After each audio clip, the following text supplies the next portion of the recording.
देश में वक्त के साथ महिलाओं के साथ अपराध बढ़ते जा रही है। कहने को तो हम आधुनिक हो गए हैं, आधुनिक युग की शुरुआत हो गई है, नए भारत की दास्तान लिखी जा रही है। लेकिन जब हम ग्राउंड पे आते हैं, जब हम महिलाओं के प्रति सम्मान को देखते हैं तो कहीं ना कहीं ये विचलित कर देता है, क्योंकि पिछले कुछ सालों में महिलाओं के प्रति हर साल क्राइम बढ़ते जा रहा है।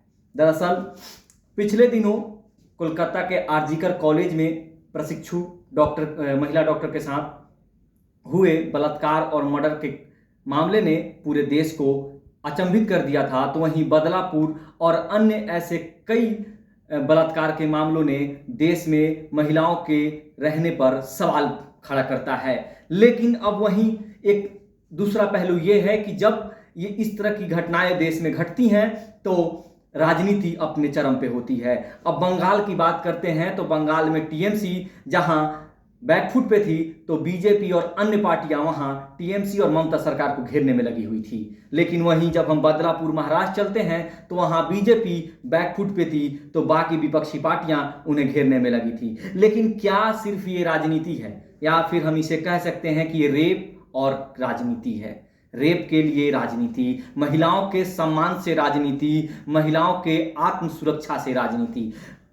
प्रधानमंत्री नरेंद्र मोदी लाल किले के प्राचीर से खड़े होकर महिलाओं के सम्मान के लिए बड़ी बड़ी बातें करते हैं, लेकिन जब वो बातें होती हैं तो वो दावे खोखले हो जाते हैं। लेकिन हम आज जो वीडियो बना रहे हैं इसमें हम बात कर रहे हैं बीएचयू के एक बीटेक स्टूडेंट के साथ नवंबर 2023 में हुई बलात्कार की घटना की, जिसमें 3 आरोपी, जिनका मैं नाम नहीं लेना चाहूँगा, वो तीनों भारतीय जनता पार्टी के मीडिया सेल के सदस्य थे। वो रेप करते हैं, मामला तूल पकड़ती है, उन्हें गिरफ्तार किया जाता है। लेकिन सवाल ये नहीं है कि उन्हें गिरफ्तार कर लिया जाता है, जब अभी साल भी नहीं लगे थे उस मामले को और उनकी गिरफ्तारी के सिर्फ 7 महीने बाद उन्हें रिहा कर दिया जाता है। उनमें से 2 आरोपियों को इलाहाबाद हाईकोर्ट ने जमानत दे दी है।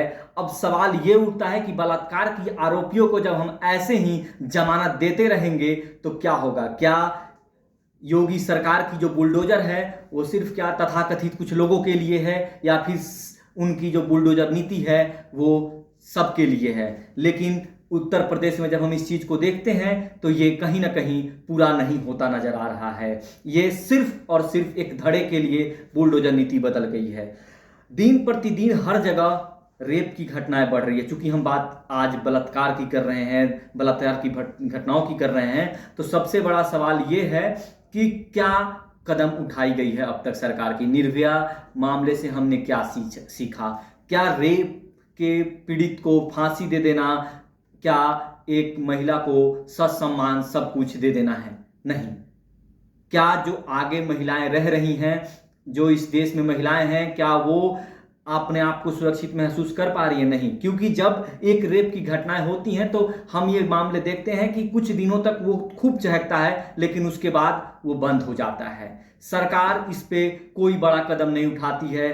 कुछ दिनों तक ये मामला खूब तूल पकड़ता है, पेपर, मीडिया कवरेज, सरकार, विपक्ष सब रेप और बलात्कार, महिला सुरक्षा, महिला आत्मसम्मान की बात करते हैं, लेकिन फिर वो भूल जाते हैं कि महिला भी थी। वोट की राजनीति और सियासत में ये सब कुछ दब के रह गया है। आप भी देख रहे थे अभी न्यूज टॉक। अगर ये वीडियो आपको अच्छी लगी हो तो वीडियो को लाइक करिए, कमेंट करिए और चैनल को सब्सक्राइब करिए। धन्यवाद।